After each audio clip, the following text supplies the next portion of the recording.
Estamos no ar com mais um episódio de CCM Conecta, nosso podcast que a gente grava diretamente do Brain Congress. Hoje a gente está em Fortaleza, no Ceará, primeira vez no Nordeste, esse congresso que já tem tantos anos de história, tantos conteúdos, tantos palestrantes que passam por aqui, e esse eu tenho certeza que é um dos temas mais polêmicos, mais instigantes que a gente teve no congresso nesse ano. Esse congresso que já é conhecido por ser um pouquinho fora da casinha, né? Com temas disruptivos e que são de amplo interesse. E essa mesa que a gente vai comentar, que teve a participação do Dr. Guilherme Polanzik, que está aqui com a gente. Ele que é psiquiatra da infância e adolescência, professor associado do Departamento de Psiquiatria da Faculdade de Medicina da USP, chefe do Serviço de Psiquiatria da Infância e Adolescência do Instituto de Psiquiatria na mesma instituição. E a Gabriela Lusquinhos, que é promotora de justiça da Infância e Juventude do Rio de Janeiro, com atuação no Ministério Público do Estado, também ela que trabalha diretamente com políticas públicas, proteção de direitos e enfrentamento de vulnerabilidades que afetam adolescentes em todo o território fluminense. Sejam muito bem-vindos. E vocês que estiveram, então, nessa mesa, que se chama From Incel to Brain Cells, uma visão neurocientífica da série Adolescência, série que foi recentemente lançada na Netflix e que chamou a atenção aí dos pais, dos cuidadores, né, e de várias pessoas que trabalham e que atuam e que cuidam de adolescentes. E a gente ouviu muitos nossos círculos sociais, assim, né, de um tom de preocupação e tudo mais. O que vocês trouxeram para essa mesa nas apresentações de vocês, só para a gente contextualizar o nosso público? Bom dia, boa tarde, não sei que horas vocês vão assistir, é um prazer estar aqui, Larissa, obrigada pelo convite. O momento em que eu falei na mesa, eu falei muito da fala do pai e da mãe do menino, né, da série. Eu imagino que quem vai assistir esse podcast assistiu a série, mas a série trata de um adolescente que pratica um homicídio da sua amiga de escola. E a série ela apresenta 4 episódios, cada episódio trazendo uma faceta da vida de um adolescente, de uma pessoa, né? Então ali trata da prisão, que aqui eu posso contextualizar como sistema de justiça, traz uma parte da escola, a parte da saúde mental através da psicóloga e a família, e que são pilares muito importantes para que a vida do adolescente possa realmente ser vivida de forma integral, de forma cuidada, com seus direitos garantidos. E o momento que eu falei muito do aspecto da família, esse entendimento de que a família tem que ele estava seguro no quarto. E essa é uma fala que eu escuto muito dos pais quando eles chegam na vara da infância e juventude, quando o adolescente pratica um ato infracional. O ato infracional é o nome que a gente dá ao crime do adolescente. Nós não falamos que um adolescente pratica um crime. E esse adolescente, que é aquele entre 12 e 18 anos incompletos, ele chega muitas vezes apreendido e os seus pais são chamados para esse momento inicial que a gente chama de oitiva informal. E nesse momento a gente faz como uma anamnese. E a fala do pai e da mãe também é acolhida nesse momento. E o que eles falam é isso, que ele estava seguro no quarto.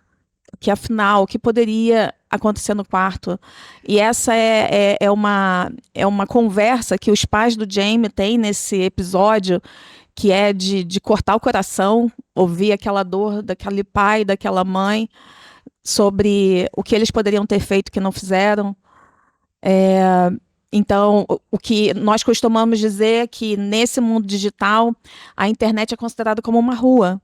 Então, quando um adolescente está no seu quarto com o celular na mão, é como se ele estivesse abrindo uma porta para a rua. E nessa porta entram pessoas estranhas. E antigamente os nossos pais tinham aquela recomendação, eles falavam, cuidado, não vá por aquele lugar, não ande numa rua escura. E até hoje, quando nós saímos com os nossos filhos de 8 anos na rua, a gente tem aquele cuidado, a gente dá a mão, a gente não deixa atravessar a rua sozinha. E por quê? quando está com o celular da mão, nós também não protegemos dessa mesma forma. Então, nesse momento, o que a gente tem vivido é uma subproteção no mundo digital e uma superproteção no mundo lá fora. Então, muitas vezes a gente tem adolescentes 15, 16 anos que nunca foram na esquina do condomínio, na esquina do bairro para comprar, ir na padaria, porque há um receio do que pode acontecer. Só que o perigo hoje, o lugar mais perigoso que uma criança e um adolescente podem estar sem supervisão de um adulto é a internet. Eu acho que é um tema que toca a todos nós, né? E eu acho que a série é muito feliz e imagino que boa parte do sucesso que ela teve tem a ver com o quão real ela traz os elementos, né? E a complexidade da situação, né? Porque situações como essa, né? Esse ato, né? O homicídio que esse menino cometeu, eles acontecem a partir de uma complexidade enorme de vários fatores, né?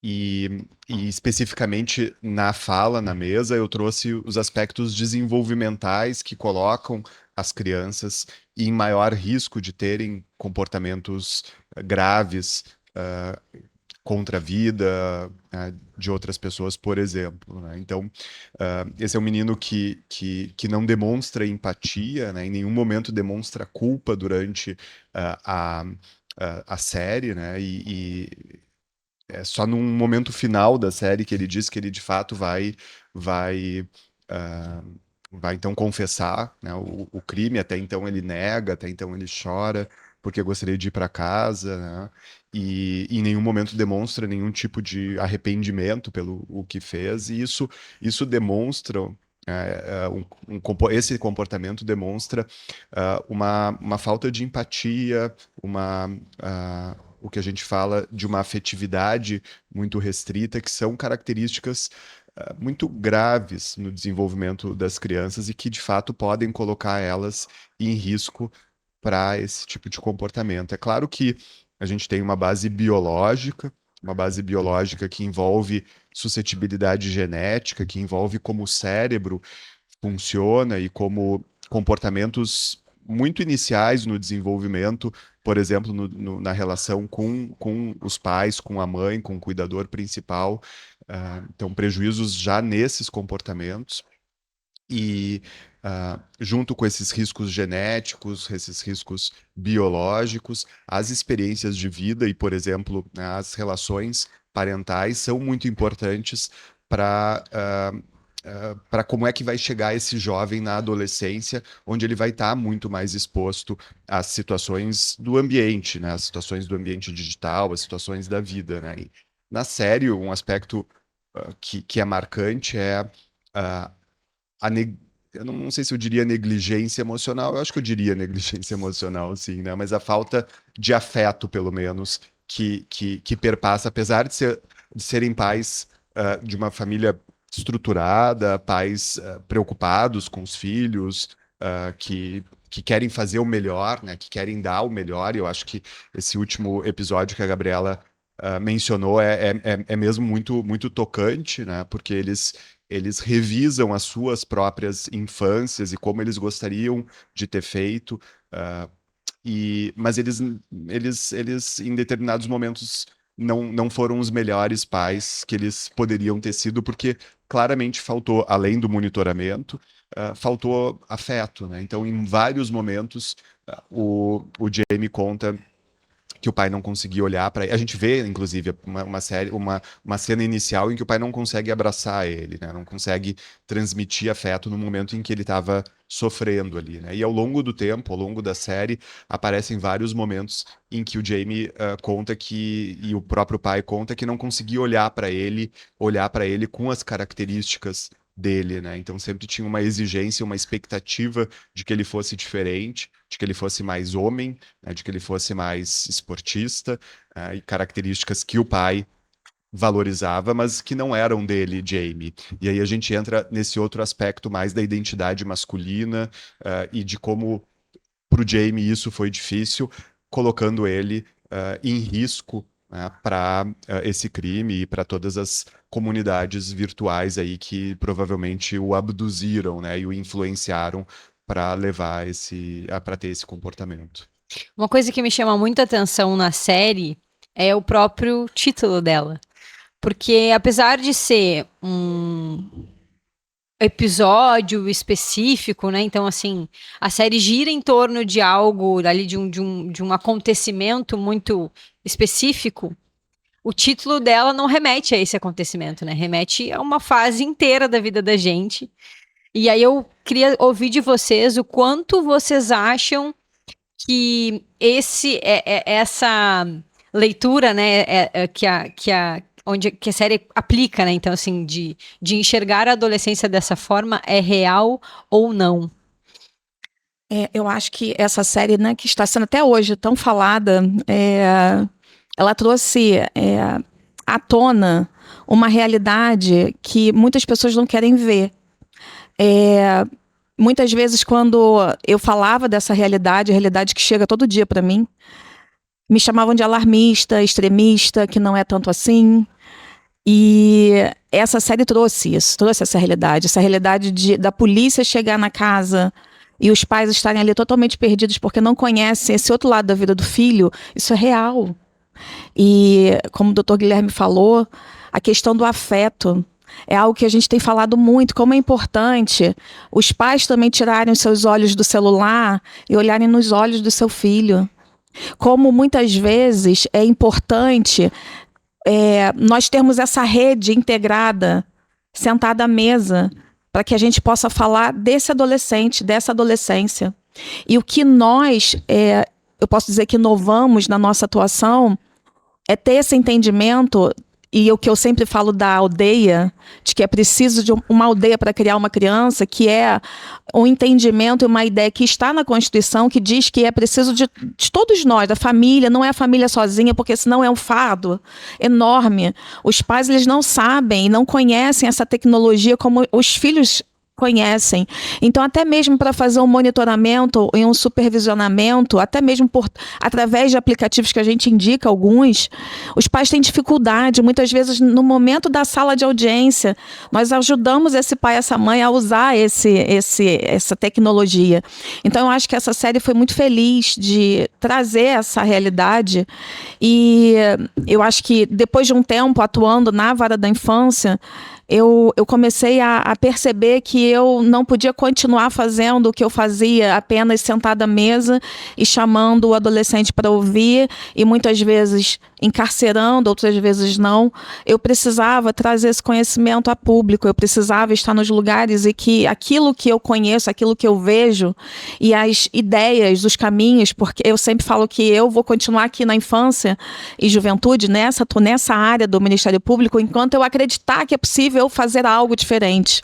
Então, a iniciativa que nós tivemos é trazer todos esses atores que fazem parte da rede de proteção do adolescente para a sala de audiência. Então, nós chamamos o CAPSI, né, que é o Centro de Atenção Psicossocial, que é o atendimento público, né, que é disponibilizado para aquelas pessoas que não conseguem acessar de forma privada um psiquiatra, um psicólogo. Muitas vezes psiquiatras, mesmo particulares, eles vão até nós, nos auxiliam. A gente tem no Rio de Janeiro o Dr. Ricardo Krause, que nos auxilia nesses estudos, nessas análises. Nós chamamos a escola, porque na série a gente vê, quando entra naquela escola, aqueles policiais, eles veem uma sucessão de violências acontecendo ali.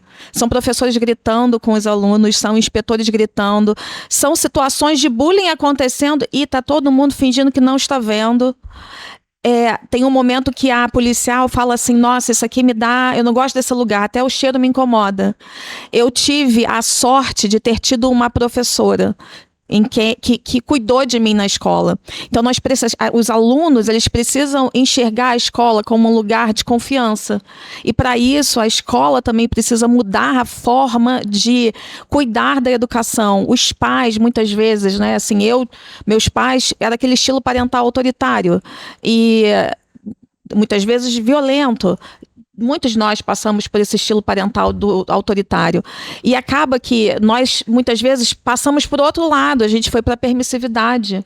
E quando a gente precisa encontrar um meio do caminho para encontrar uma forma de exercer a parentalidade de forma respeitosa, de forma amorosa, de forma afetiva, a olhar olho no olho, a realmente teve o banimento de celular na escola, que tal fazer o banimento de celular na mesa para a família poder jantar juntos, todo mundo olho no olho. Então, eu acho que essa série ela evidenciou nuances da adolescência e trouxe de uma forma assim sensacional e alcançando, né, todos os públicos, e eu acho que a gente vai ter sempre algo a falar um pouco mais dessa série. E aí eu queria trazer também para vocês, vocês eu acho que estão em duas esferas que se complementam, e talvez em estágios diferentes, né? Então a Gabriela eu acho que já entra na jogada, entra em atuação quando talvez o pior já aconteceu, ou enfim, o crime ali, a infração já se deu, né? O Dr. Guilherme, eu acho que consegue atuar um pouquinho antes. O que vocês conseguem ver, conseguem nos passar, até para talvez acalmar os pais ou orientar os pais de que sinais que eles podem perceber, né? O que vocês veem de comum, de padrão, para que quem está nos ouvindo também tenha um pouquinho de alento, né? Eu acho que a situação é crítica, a gente tem aí um cenário de tecnologia que está estabelecido, mas também a gente tem formas de atuar, de perceber e talvez de interferir antes que o pior aconteça. Sem dúvida. E eu acho que isso é importante porque a adolescência é uma fase do desenvolvimento, como todas, mas muito complexa e que faz parte da adolescência comportamentos que, eventualmente, em outros momentos da vida seriam considerados como patológicos, né? Então, faz parte da adolescência um maior isolamento, faz parte da adolescência um maior afastamento no quarto, em busca da sua identidade, né? Essa necessidade de estar com os amigos e essa oposição em relação aos pais. Faz parte da adolescência alterações de humor, então momentos mais depressivos, mais, eu diria, mais tristes, maior irritabilidade em alguns momentos, né? Então, de fato, é uma fase muito difícil, que muitas vezes pega os pais despreparados, né? Não é incomum. Eu ouvi as perguntas dos pais, enfim, bom, mas como é que eu posso fazer para conversar com meu filho, né? Eu acho que os pais precisam estar preparados para esse momento do desenvolvimento, né? E para eles se prepararem, para eles poderem saber como conversar com os seus filhos, eles precisam ter começado isso anos antes da adolescência chegar, porque não é na adolescência que, se um bom uma boa relação não existe, dificilmente não vai ser na adolescência que essa boa relação vai passar a acontecer justamente por essas características próprias da adolescência. Então, é muito importante que os pais entendam o que é um desenvolvimento normal, o que é esperado. A gente espera, assim, esses momentos de isolamento, a gente espera momentos de irritabilidade. Tem coisas que a gente espera que aconteçam e que são arriscadas, mas que precisam acontecer e que precisam ter o monitoramento, que os pais precisam estar lá, dar as consequências, né, refletir junto com os jovens. Então, eles precisam entender muito isso, porque é muito complexo. Realmente, a gente entende que são múltiplos fatores. Às vezes a gente, né, vê desastres aéreos e as pessoas nos explicam, nos acalmando. Fiquem tranquilos, porque é uma sucessão de situações que dão errado e que é porque essa cadeia de coisas erradas, de falhas aconteceram e aí houve o acidente.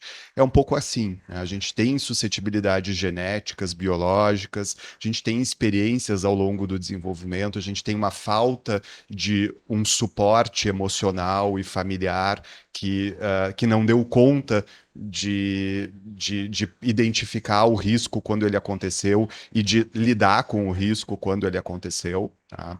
A gente tem, né, essa fragilidade da identidade que é muito muito, né, faz parte da adolescência, mas para alguns jovens vai ser mais importante, mais aguda essa identidade e esse conflito de identidade. Na série fica muito claro isso, né? Então, o momento que os pais entendem essa complexidade e conseguem eventualmente identificar esses fatores, aí é o momento de atuar. A questão é que os pais têm muita dificuldade disso, né? Então essa conversa sobre as emoções, essa conversa sobre as relações é muito difícil para muitas pessoas, né? Então muitas vezes precisam de ajuda, precisam de orientações mais estruturadas, façam isso, não façam aquilo, tá?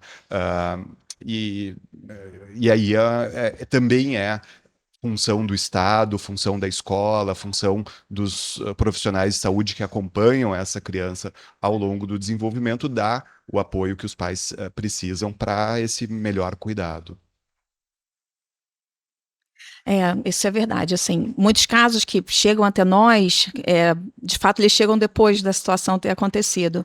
E há uma preocupação muito grande de como ele vai sair desse lugar e voltar para a sua rede, para a sua comunidade, para a escola.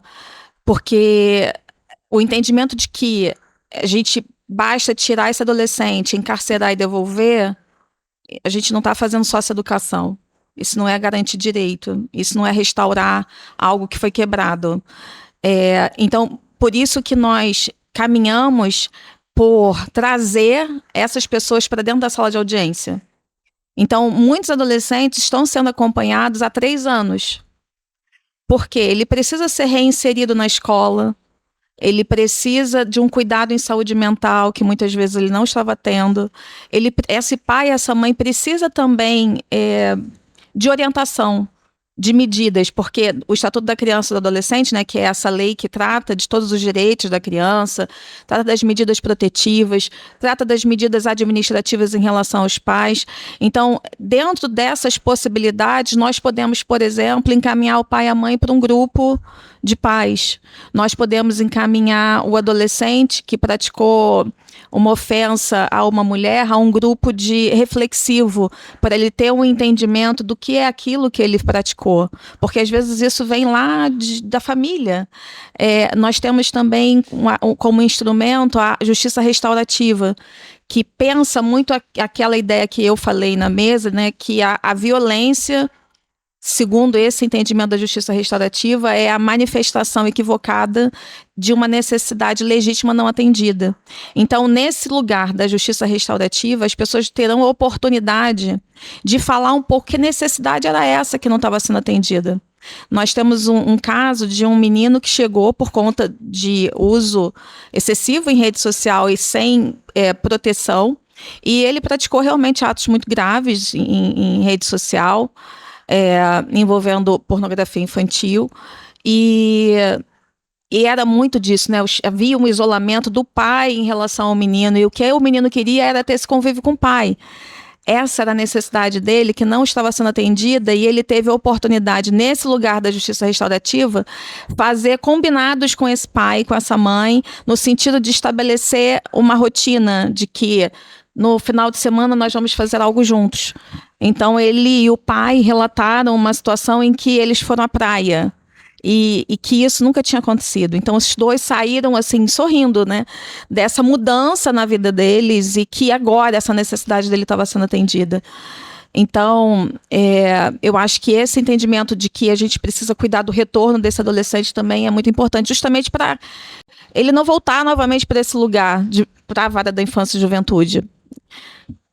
Porque eu acho que é importante diferenciar isso, né? Eu acho que a gente tem situações como essa que você está falando, que talvez o ato em si tenha partido de um contexto, né, de impulsividade, de um contexto de uma falta de reflexão, que é muito, muito próprio dos adolescentes, né? Claro que em maior ou menor grau, mas num contexto familiar que não permitiu uma reflexão, ou que não deu a reflexão para que né, suportasse o adolescente a tomar aquele ato ou não, e que eventualmente aqui a gente tem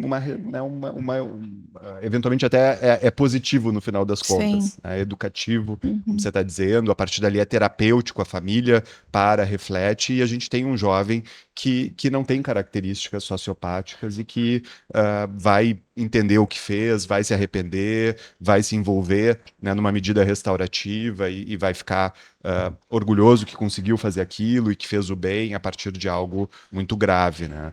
A gente tem um outro grupo de jovens que não tem esse perfil. Tá? E eu acho que a série retrata alguém que não tem esse perfil, alguém que não sente empatia, alguém que não sente remorso, que não sente culpa, que tem um viés de que a sociedade ou as pessoas devem a eles, de que eles foram, de alguma forma, sofreram situações graves, não tiveram o que deveriam ter tido, então que, de alguma forma, o mundo, a sociedade, as pessoas devem, eles são vítimas da sociedade. Então esse é um padrão de pensamento num subgrupo, veja, não é algo comum, é algo que acontece num subgrupo e que me parece, claro que ali é ficção, mas que me parece que ali a série retrata alguém com essas características que são muito graves, de fato. Sim. E aí tem essa questão, eu acho que vocês tocaram aqui, né, em algumas falas, que existe a infração grave, existe a infração moderada, a infração leve, e existe a não infração. Mas não necessariamente porque não houve uma infração, não há algo de errado, né? Vamos dizer assim, acontecendo com aquele adolescente, com aquela criança. Então, queria que vocês também comentassem um pouquinho disso, assim,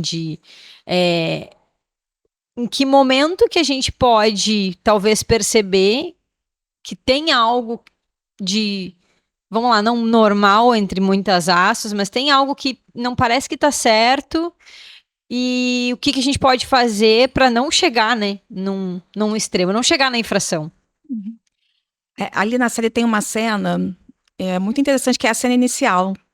A cena em que o filho manda uma mensagem para o pai, dizendo que não estava se sentindo muito bem. Eu não lembro se exatamente estava com dor de cabeça, ou enfim, mas ele não estava se sentindo muito bem.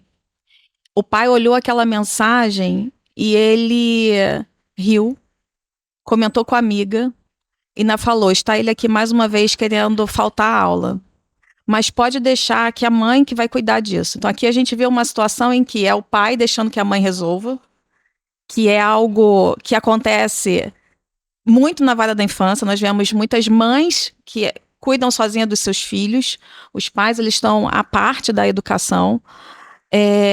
Então um pai que me parece mais permissivo e uma mãe que coloca um certo limite, isso já é uma dificuldade para a família e é algo que precisa ser visto pelos pais. E não estou aqui falando de pais separados, aqui muitas vezes são pais que vivem juntos, que têm uma diferença de entendimento a respeito da educação. E é importante que esses pais tenham um alinhamento sobre como educar o seu filho, porque isso é algo muito perigoso. Porque o adolescente ele vai tender sempre para o lado daquele que vai o favorecer. E isso na adolescência é algo trágico.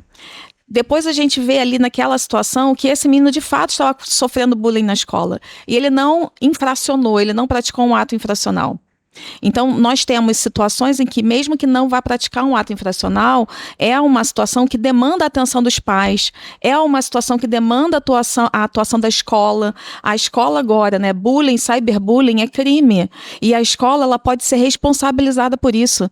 Nesse momento, muitas escolas elas têm adotado medidas para criar protocolos de atuação diante de bullying, criar protocolos para prevenção de bullying, capacitar toda a rede da escola, os educadores.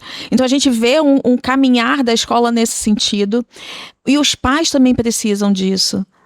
Os pais precisam entender sobre a educação digital. Eu não posso simplesmente entender que o celular está ali e ele usa. Nós agora, depois de muitos anos que o celular começou a ser usado, a gente tem visto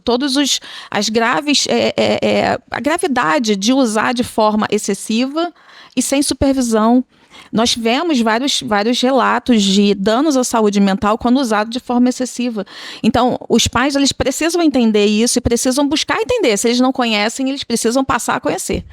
É, então, eu acho que mesmo situações em que não há prática de um ato infracional, porque isso escalona. Adolescentes que muitas vezes praticam um ato grave, ele foi vítima de bullying. Se ele tivesse sido visto antes, se ele não tivesse sido invisível, é como se ele tivesse um manto de invisibilidade. Quando ele praticou o ato grave, ele tira esse manto e ele se torna visível. E por que que a gente não viu antes? Então, esse protocolo que eu faço parte, que é o protocolo Eu Te Vejo, fala muito disso.